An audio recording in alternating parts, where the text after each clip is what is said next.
Okay, so all of my previous Final Fantasy III job analysis has been under the understandable restrictions that most people play under, which is you're not going to grind more than one job at a single crystal era, all the way up to job level 99.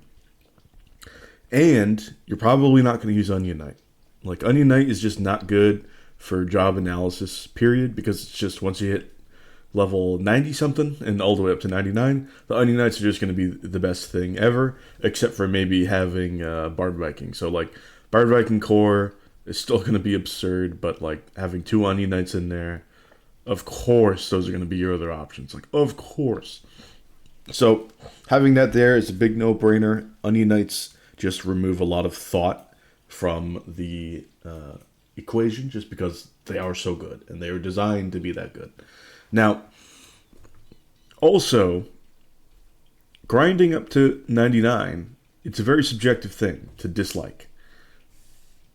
Grinding up to 99 is just objectively good, and doing it more than once is very painful for me personally, but is still very objectively good. How would this impact the job analysis in terms of progression throughout the ages, throughout the Crystal Ages, Wind, Fire, Water, Earth? How does this work? First off, if you haven't seen the previous videos, do watch those, because I'm going to be glossing over why we're investing in like Black Mage, why we're investing in Thief and here, and like why the Scholar is so good, why the Bard Viking Core is, etc., etc.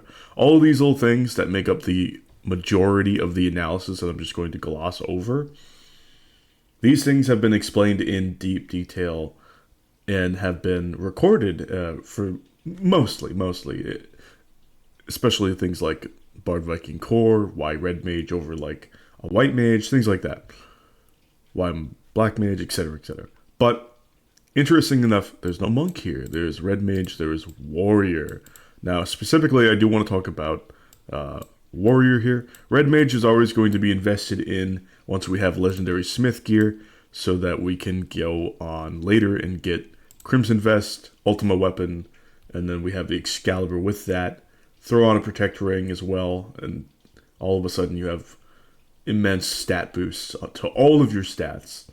And at really high, or really any job levels, the Red Mage is so all-rounded that Red Mage benefits the most, but with also having all of the tools necessary to thrive with it. So Freelancer would also benefit from all those stats gained, Gets the, Sure Gloves and, or some, so was it Celestial Gloves? Celestial Gauntlets?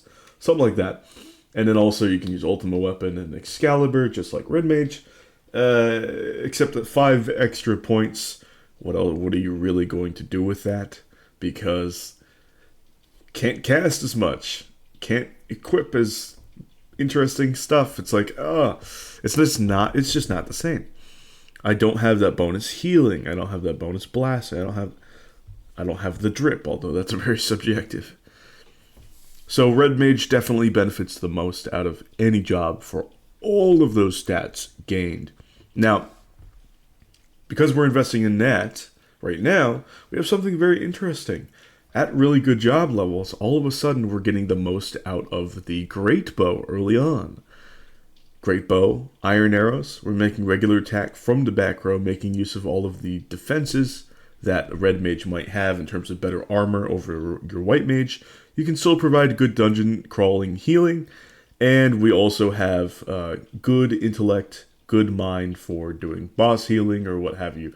But if you want this as your primary damage dealer, still having Great Bow plus Iron Arrow, or eventually Killer Bow plus Iron Arrow, is still going to be solid. Especially at job level 99, we're dishing out effective damage from the back row. So we're dishing out effective damage while maintaining all of our good defenses and then some, which is really clutch because we are getting all of this survivability while maintaining consistent, not only enemy kills for dungeon crawling and progression, but also maintaining decent damage to good damage on bosses, which the majority of which in this early portion will be magical damage, which, well, the Red Mage has that.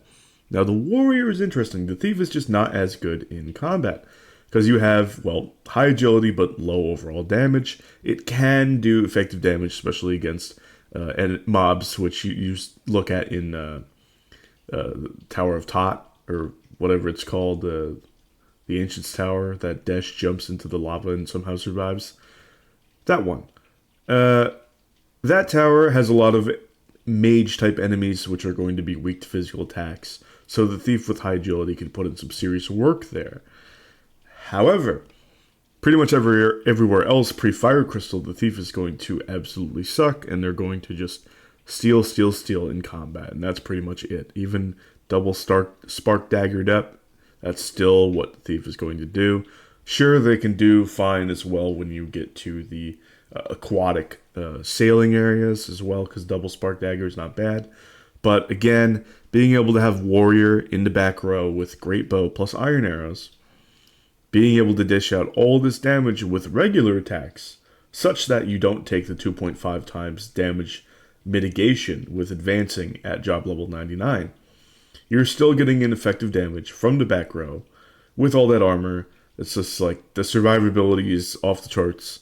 And you are able to, when you get a back attack, just swap to good offensive swords and take out the enemies like that, like double serpent sword, for instance. And if you're just confident that you're just going to destroy the enemies, you can advance no problem. If you're confident that the enemies are going to have only physical attacks, well, you're in the back row anyway. Feel free to advance regardless with your bow. Not only do we have good back attack RNG survivability, but we have all these defenses, and we can go all out with much more coverage in terms of effective physical damage than your thief. Now, we still have the thief to swap in order to make certain steals, in order to top off all of your Antarctic wins if you want them. Later on, of course, the thief is going to be doing classic thief stuff, stealing your turtle shells, getting your Gungnir, getting your protect rings, all of that good shit. But right now, in combat, warrior is going to be number one, and the monk goes by the wayside. Now, red mage also, because of the investment later on, that's very, very huge, because of the survivability too. I mean, the amount of times my monk has gone down to the salamander boss fight, no thank you. The amount of levels that I needed in order to get max HP grinding with black belt, well, you know, I was very close to not getting 999. I got it early by only a few levels. So if I have to do extra levels early on with, well, not black belt, that's going to take away from my leveling up later with black belt, potentially. And so what that means is, even if I'm maybe just 1 or 2 levels off, that might affect me getting max HP. Now, that's not going to be too much of a serious issue later on, but it is still technically worse. So, looking at it like that, having to invest in one or the other, again, if my monk is just going out and dying, what use is he? And if I have to grind up so that he survives, that's also imposing a negative on me. I'm just going to invest in my red mage. I'm going to get my effective damage. I'm going to have my back attack survivability. And I'm going to have warrior do the same rather than thief in combat. So that's why we go red mage better than usual for offensive physical nature, or physical attacking, so that you get your martial proficiency levels up.